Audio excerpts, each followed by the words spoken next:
Let's see if you thought through 23S the same way I did. Again, this is a theme and supporting details question, although this one is not as obvious in being a theme question or primary message question as 22S was.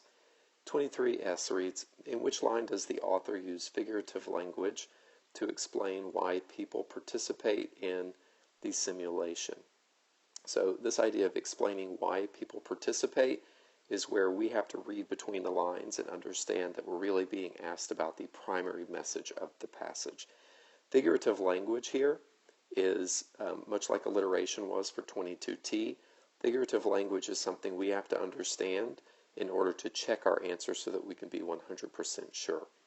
Now, figurative language as a phrase is not going to be in the dictionary, but figurative is. And so you'll have to understand that the right definition is the one where it's language that's not being used literally. In other words, language that's not being used in a dictionary sense. So words that are being used to create some kind of comparison or image in your mind.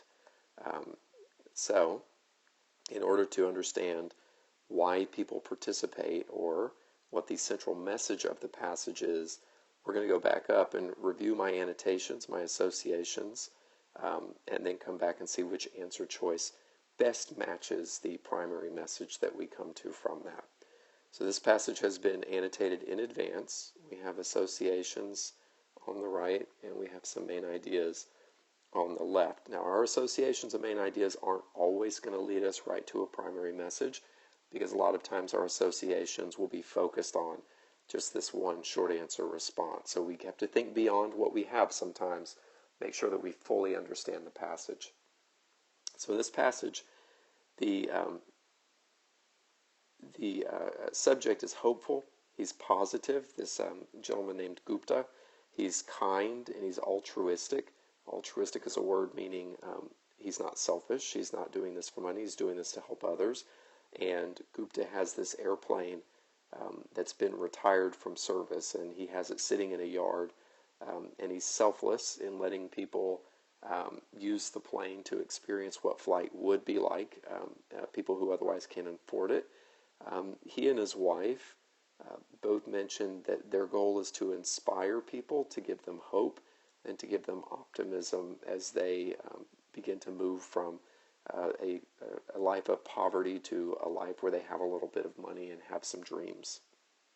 So when I look at all that, we're looking for an answer choice that is overwhelmingly positive, that helps to explain why people participate in the simulation. So F, in a nod to a more innocent time, our passengers are free to visit the pilots in the cockpit. So this answer choice starts with this idea of it in a nod to a more innocent time, which makes me think of nostalgia. And when I look at my associations and I think about the primary positive message of the passage, it's not about looking to the past, it's really about looking to the future. And words like optimism and hope and inspiring are words that point me forward, not backward to the past. So F, it doesn't immediately jump out as an answer choice that I would choose. G, still for many passengers, the experience is mainly about letting dreams take wing. This idea here, letting dreams take wing, and for many passengers, seems to be one that I'm drawn to because, again, it points to the future. It's positive, it's optimistic, and it's talking about dreams. But I'm still going to look at H and J and make sure that I can eliminate them. H, the perky attendant runs through the various drills ending with life vest use. What I'm drawn to with this one is that passengers aren't mentioned, the attendant is mentioned. And I know that the primary message that I'm looking for here is one that deals with why the passengers participate in the simulation. So H, when compared to G, does not get my attention or my vote. J, because space is limited, the plane has been cut down to about 2/3 its normal length and is held in place by thick concrete pillars. So much like H, This one has to do with something other than passengers. J seems to be more about the plane than it is about the people who participate in the simulation. So I'm going to eliminate J when I compare it to G. So the answer that I like the best is G. Still, for many passengers, the experience is mainly about letting dreams take wing. And now I have to come back to this idea of figurative language, words that are not being used in a literal or obvious sense. And I have to have figurative language to be 100% positive that G is my answer.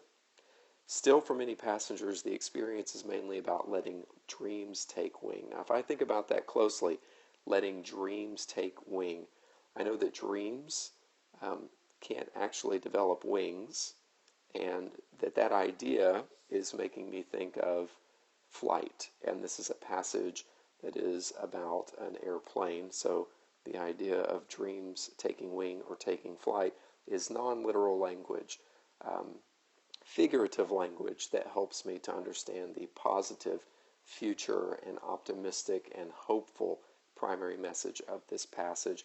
So now I can be 100% confident that G is my answer.